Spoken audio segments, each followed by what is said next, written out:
মুসলমান কোরআন কি জিনিস আরো বহু তথ্য দেবো। তখন স্যার আমাকে বলছে, স্যার কোরআনে ভৌত বিজ্ঞান আছে? বললাম আছে তো, কোরআনে ভৌত বিজ্ঞান আছে, শুনে নিন কোরআনের কোন আয়াত থেকে ভৌত বিজ্ঞানের জন্ম। অবাক হয়ে যাবে কোরআনে আল্লাহ। আমি বললাম ভৌত বিজ্ঞানের মূল জিনিসটা কি? বলছে ম্যাটার। ম্যাটারের দুটো মানে হয়, একটা ম্যাটার মানে পদার্থ, একটা ম্যাটার মানে ব্যাপার। আমরা বলি না হস্ত ম্যাটার, হস্ত ম্যাটার কি ব্যাপার। আবার ম্যাটার মানে পদার্থ। বলে পদার্থকে দুটো ভাগে ভাগ করা হয়। বলে হ্যাঁ, একটার নাম অণু, একটার নাম পরমাণু। অণু কাকে বলে? পদার্থের ক্ষুদ্রতম কণা যাহা স্বাধীনভাবে বসবাস করতে পারে তাকে বলে অণু। পরমাণু কাকে বলে? পদার্থের ক্ষুদ্রতম কণা যাহা স্বাধীনভাবে বসবাস করতে পারে না তাকে বলে পরমাণু। তাহলে পরমাণুকে ভেঙে তিনটে হয়, ইলেকট্রন, প্রোটন আর নিউট্রন। আমি বললাম 1500 বছর আগে আমার কোরআনে আল্লাহ পাক 22 নম্বর পারা 7 নম্বর পৃষ্ঠা 14 নম্বর লাইন আল্লাহ পাক বলে দিলেন, এই পৃথিবীকে সুন্দর করে সাজিয়েছি অণু, ক্ষুদ্র ক্ষুদ্র অণু দিয়ে সাজিয়েছি। জোরে বলো। তখন আমার বলছে, স্যার জীবন বিজ্ঞান পাবো কোরআনে? অবশ্যই আছে। আমরা জীবন বিজ্ঞানের মূল জিনিসটা কি বলে? সেল, কোষ, কোষ, কোষ, সেল। কোষের একটা উপাদান হলো সাইটোপ্লাজম, যার বেশিরভাগ অংশ হলো জল। 1500 বছর আগে আমার আল্লাহ কোরআনে বলে দিলেন, ওয়াজআলনা মিনাল মাই কুল্লা শাইইন হাইয়্যিন। বাপেরা এই জন্য বলে যাচ্ছি, কোরআন এমন এক কিতাব পৃথিবীর মানুষকে কি করবে, জন্ম থেকে মৃত্যু পর্যন্ত একটা গাইড বুক। এই গাইড বুকটার নাম হলো কোরআনুল কারীম। প্রিয় শ্রোতা মণ্ডলী, কোরআনকে ভালোবাসতে বললাম, কোরআনের ভালোবাসা, কোরআনকে গবেষণা করতে এই জন্যই বললাম।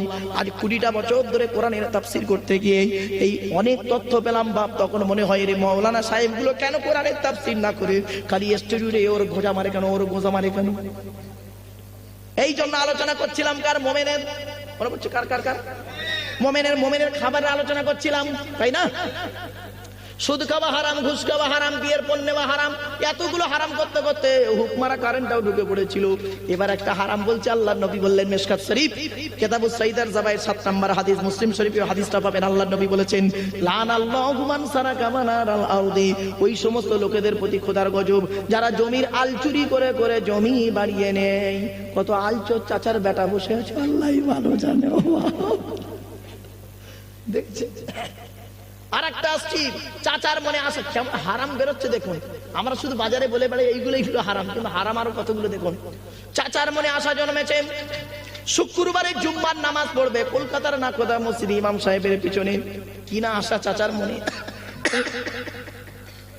একটু পানি দেবেন, গরম পানি, গরম পানি একটু। চা চা কফি কফি হবে, কফি কফি শুনে নিন।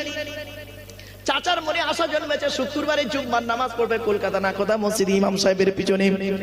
স্ত্রী চাচিকে বৃহস্পতিবারে বলেছে, এই জঞ্জালির মা, এই জঞ্জালির মা, তুই জামা কাপড় ভালো করে আয়রন করে কেচে দিবি। আমার চাচি করেছেন কি, বৃহস্পতিবারে জামা কাপড় আয়রন করে সুন্দর করে রেখে দিয়েছে। চাচা করেছে কি, শুক্রবার সকাল 6টার সময় চাচা ঘুম থেকে উঠেছেন, গোপদাড়িটা শেভ করে চাচা এখন গোসল করে জামা কাপড় পরেছেন। পরে এখন চাচা বজবজ লোকালে উঠেছে, টিকিটি কাটেনি। এই তোর বাপের বিনা টিকিটে ট্রেনে যাতায়াত করি। ও লোক আবার দেবেন মসজিদে ইফতার দেয়, মসজিদে ইফতার দেয়। শুনে রেখে দিন, বাপ খেতে পায় না, বাপকে তুমি একটা আপেল কিনে দাওনি, আর মসজিদে 20,000 টাকা দামে তো 2,000 টাকার ইফতার দিচ্ছ। তোমার ইফতার আল্লাহর দরবারে কবুল হবে না। শুধু তাই নয়, আরো বলে যাচ্ছি বন্ধুরা, আমারই ভুল বুঝতে যাবেন না। বাপকে তুমি করেছো কি, ঈদের সময় বাপকে তুমি একটা জাকাতের লুঙ্গি কিনে দিয়েছো 150 টাকা দামের, আর শ্বশুর আব্বাজানকে দিয়েছিলে 450 টাকা দামের লুঙ্গি। ঠিক না বেঠি? শুধু তাই নয়, মাকে তুমি দিয়েছিলে 250 টাকা দামের জাকাতের শাড়ি, মিনু শাড়ি কেউ নেয় না, মাকে দিয়েছো 250 টাকা দামের শাড়ি। আর শাশুড়ি আম্মা জানকে দিয়েছিলে 850 টাকা দামের তাঁতের শাড়ি। তা তুই অ্যাক্সিডেন্ট করবি না করবে কে? আরাম কোন কথা কারে। ঠিক না বেঠি? এ বন্ধুরা বলে যাই, বাপ আর মা কোনো অমূল্য রত্ন। বাপের পায়ে ছেলে কোনোদিন কদম বুসি করে না, মার পায়ে ছেলে কোনোদিন কদম বুসি করে না। স্ত্রীর বাম্মা ওদের পায়ে খালি ঘন ঘন চুমু খাচ্ছে, ঘন ঘন চুমু খাচ্ছে। মানে জামাই যতবার শ্বশুর বাড়ি যাবে ততবার মুরগির ডিম ভেজে দেবে। আমি বলি আল্লাহ রে, ওইরাম জামাইকে একবার ডাঁড়া সাপ বাক্যে উল্টো সাপে ডিম ভেজে খাইয়ে দে, হারাম খোটা দেখে আমার বাপের। এই এখানে অনেক জামাই বসে আছে না? হ্যাঁ, একটু দেবো দেবো, জামাইদের দেবো। এই যে বে করেছে সে তো জামাই, সেদিন বক্তব্য করতে করতে বলেছি জামাইদের বিরুদ্ধে একটু ঠেসে দেবো, তখন একটা বুড়ো লোক বলছে, পাকা দাড়ি বুড়ো লোক বলছে, হ্যাঁ বাবা বলো, বলার দরকার আছে। আমি তখন ভাবলাম এ বুড়োর সঙ্গে মানে জামাইয়ের গন্ডগোল। তখন দেখি তাই বলছে, হ্যাঁ বাবা আপনি কারো জামাই না? তখন বলছে চাচা, বলছে আমি তো বুড়ো হয়ে গেছি। খালি বুড়ো হয়ে গেলে জামাই চলে যায় নাকি? আলমপুরের জামাইরা, আলমপুরের জামাইরা, তোমাদের শ্বশুর শাশুড়িরা যখন তোমাদেরকে আব্বা বা বাবা বলে ডাকবি, জীবনে কোনোদিন শ্বশুর শাশুড়ির আব্বা বা বাবা নাকে ভুলে যেও না। মনে রাখবে তোমাদের শ্বশুর শাশুড়িরা জীবনে কোনোদিন তার জামাইকে অন্তর থেকে আব্বা বলে ডাকে না, ওটা ওর মেয়ের স্বার্থে তোমাকে আব্বা বলে ডাকে। ঠিক না বেটি? এখন যদি বলেন মারুফ ভাই আমি একলা বাপের একটা মেয়েকে বিয়ে করেছি, আমার শালা নেই শালি নেই, আমার শ্বশুর আমাকে অন্তর থেকে আব্বা বলে ডাকে, আমি তোমার সঙ্গে চ্যালেঞ্জ করলাম, চ্যালেঞ্জ, দেখি তোমার শ্বশুর কি করে তোমাকে আব্বা বলে ডাকে দেখবো। তুমি তোমার স্ত্রীর গলা সেটা একটা চড় মারবে, গাল ফেটে রক্ত বেরোবে, তোমার স্ত্রী ওই রক্তাক্ত গালটা নিয়ে তার বাপের কাছে অর্থাৎ তোমার শ্বশুরের কাছে খালি গিয়ে বলবে আব্বা তোমার জামাই মেরেছে। তখন তোমার শ্বশুর কি বলবে জানো? ওরে কলিজার টুকরা মা তুই আর কাঁদিস নি, তোর কান্না আমার বুকটা ফেটে যায় মারে, আগে যদি জানতাম রে ওই শয়তানের বাচ্চা সঙ্গে তোর বেদিত। ও জামাই রে এবার ভাবো বাবা, যেদিন তোমার বিয়ে হলো সেই দিন তোমার শ্বশুর করেছিল কি? নতুন জামাইয়ের জন্য খাসির গোস্ত মুরগির গোস্ত নিয়ে আসলো, আপেল আঙ্গুর বেদানা মিষ্টি এনে খাওয়ালো। কিন্তু সেই শ্বশুর করলো কি? মেয়ের সাথে তোমাকে শয়তানের বাচ্চা বলে গালি দিল।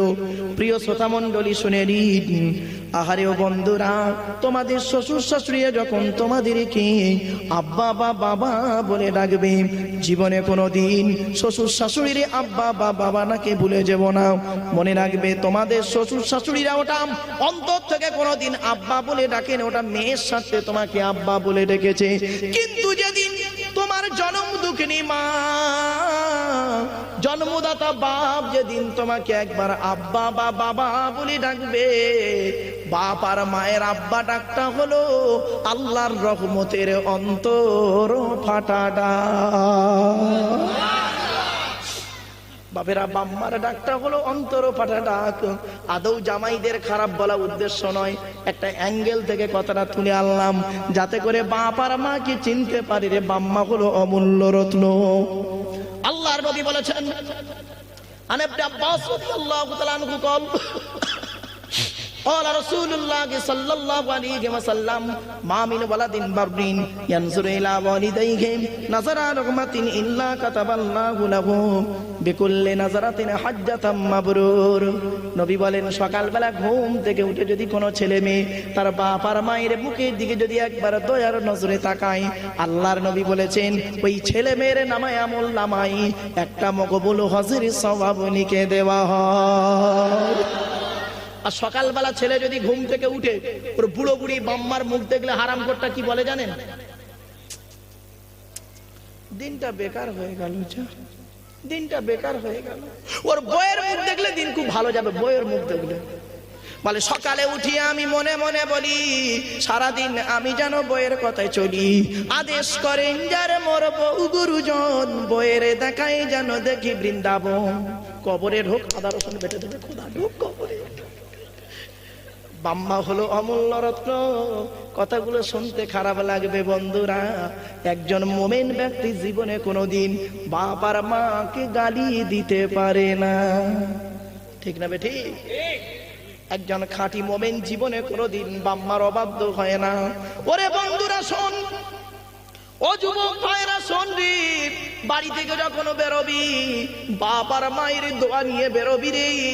তুই যদি গাড়ির তলার ভিতরে ঢুকে যাস, ট্রাকের তলায় ঢুকে যাবি, আমার আল্লাহ করবে কি বাম্মার দোয়ার ওসিলায় গাড়ির তলার ভেতর থেকে আল্লাহ পাক জীবিত টেনে বের করে আনবে।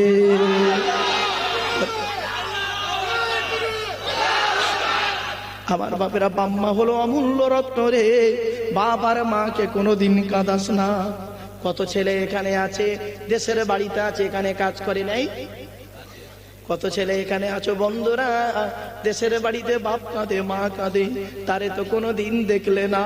বাপ আর মা যখন শোনে মেটিয়াপুর যে মারামারি শুরু হয়েছে, মেটিয়াপুর যে বোম মারামারি হচ্ছে, দেখবেন দেশের বাড়িতে মা কি করে, এর কাছে যায়, ওর কাছে গিয়ে বলে আমার বাচ্চাটা রয়েছে মেটিয়াপুর যে, বাবা একটু ফোন কর না। মা হলো অমূল্য রত্ন বন্ধুরা, বাপ হলো অমূল্য রত্ন। বাম্মারের জীবনে বন্ধুরা তোমরা কাঁদায়ো না। আল্লাহর নবীর পরে স্থান হলো বাপ আর মায়ের, ঠিক না বেঠিক? আমার কোরআন জানিয়ে দিয়েছেন। শুধু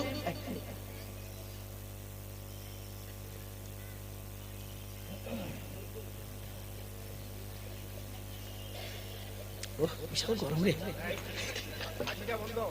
বাচ্চারা জানে না।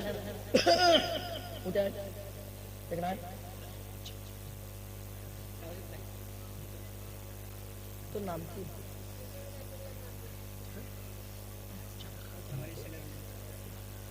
ভালো করে ধর। এই শোন শোন, জীবনে দুটো জিনিস ছাড়বি। কটা? কটা? দুটো। কি কি? জাঁচা ভাত আর কাঁচা কাপড়।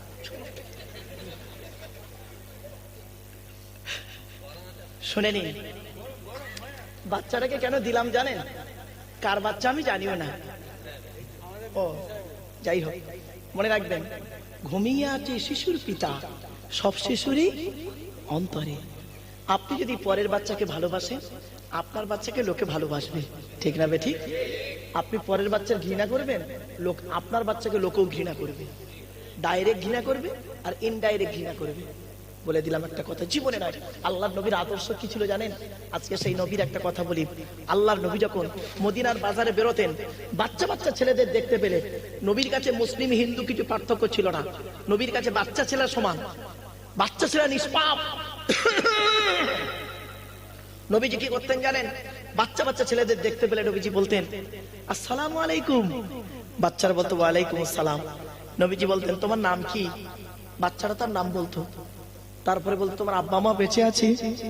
আহারে, ওদের মধ্যে যদি কোনো বাচ্চা বলতো আমার আব্বা অমুক জায়গায় মারা গেছে, আমার মা মারা গেছে, আল্লাহর নবী ওই বাচ্চাটাকে না, বাম্মাহারা বাচ্চাটাকে ঠিক বুকে জড়িয়ে ধরতেন। এইভাবে বুকে জড়িয়ে ধরে আর ডান হাতটা বাচ্চাটার মাথায় হাত বুলাতেন আর বলতেন তোমার বাম্মা কেউ বেঁচে নেই, আমি মোহাম্মদ, আমারও বাম্মা কেউ বেঁচে নেই জানো, বলতেন। আর নবীজি বাচ্চাটার মাথায় হাত বুলাতেন আর কি বলতেন জানেন? শুনলে অবাক হয়ে যাবেন, আলমপুরের হিন্দু মুসলমানরা শুনুন। নবী বলতেন মান আওয়ায়াতি মান ইলা তুআমিহি ওয়া শারাবিহি আওজাবাল্লাহু লাহুল জান্নাহ। নবী বলেন কোন ব্যক্তি যদি কোন ইতিম বাচ্চার মাথায় হাত বুলায়, কোন ইতিমকে যদি পানি পান করায়, খাবার খাওয়ায়, আমি মুহাম্মদ বলে যাচ্ছি আওজাবাল্লাহু লাহুল জান্নাহ, ওই ব্যক্তির জন্য জান্নাত ওয়াজিব হয়ে যায়। এই জন্য বাপেরা বললাম, কোরআনে বাপ আর মায়ের অমূল্য আলোচনা রয়েছে। কটা দলিল দেবো আপনাদের বাম্মা সম্পর্কে, খালি আমি আয়াতগুলো বলে যাচ্ছি, খালি নোট করুন। বাম্মার সেবা করতে আল্লাহ কোথায় কোথায় বলেছে? 1 নম্বর পারার 11 নম্বর পৃষ্ঠা 12 নম্বর লাইন সূরার নাম সূরা বাকারা। 5 নম্বর পারা 3 নম্বর পৃষ্ঠা 3 নম্বর লাইন সূরার নাম সূরা নিসা 36 নম্বর আয়াত। ওয়াবুদুল্লাহ ওয়া লা তুশরিকু বিহি শাইয়্যা বিল ওয়ালিদাইনি ইহসানা। বাম্মার সেবা যত্ন কর। 8 নম্বর পারা 7 নম্বর পৃষ্ঠা 12 নম্বর লাইন সূরার নাম সূরা আনাম। ওয়া বিল ওয়ালিদাইনি ইহসানা। বাম্মার সেবা যত্ন কর। আবার 15 নম্বর পারা 3 নম্বর পৃষ্ঠা 7 নম্বর লাইন সূরার নাম সূরা বানী ইসরাঈল। আল্লাহ বলে দিলেন ওয়া কাদা রাব্বুকা আল্লা তা'বুদু ইল্লা ইয়্যাহু ওয়া বিল ওয়ালিদাইনি ইহসানা। বাম্মার সেবা যত্ন কর। আবার আল্লাহ পাক 20 নম্বর পারায় 16 নম্বর পৃষ্ঠা 2 নম্বর লাইনে বলে দিলেন ওয়াসাইনাল ইনসানা বিওয়ালিদাইহি হুসনা। সূরা আনকাবুতের মধ্যে বলে দিলেন বাম্মার সেবা যত্ন কর। আবার 21 নম্বর পারার 11 নম্বর পৃষ্ঠা 6 নম্বর লাইন সূরার নাম সূরা লোকমানে আল্লাহ পাক বলে দিলেন ওয়াসাইনাল ইনসানা বিওয়ালিদাইহি, বাম্মার সেবা যত্ন কর। আবার 26 নম্বর পারা 2 নম্বর পৃষ্ঠা 11 নম্বর লাইন সূরার নাম সূরা আহকাফের মধ্যে আল্লাহ পাক বলে দিলেন ওয়াসাইনাল ইনসানা বিওয়ালিদাইহি ইহসানা হামালাতহু উম্মুহু কুরহা ওয়া ওয়াদাআতুহু কুরহা। বাম্মার সেবা যত্ন কর। তাই বাপেদের করজোড়ে বলে যাচ্ছি বন্ধুরা, একজন খাঁটি মুমিনের পরিচয় হলো সেই খাঁটি মুমিন জীবনে কোনোদিন হারাম খাবার খেতে পারে না। খাঁটি মুমিন জীবনে কোনোদিন বাম্মাকে কোনোদিন গালি দিতে পারে না, ঠিক না বেটি? ও বন্ধুরা, এরপরে আসছি এই পৃথিবীর জমিনে মুমিনের খাবারটা তো বললাম।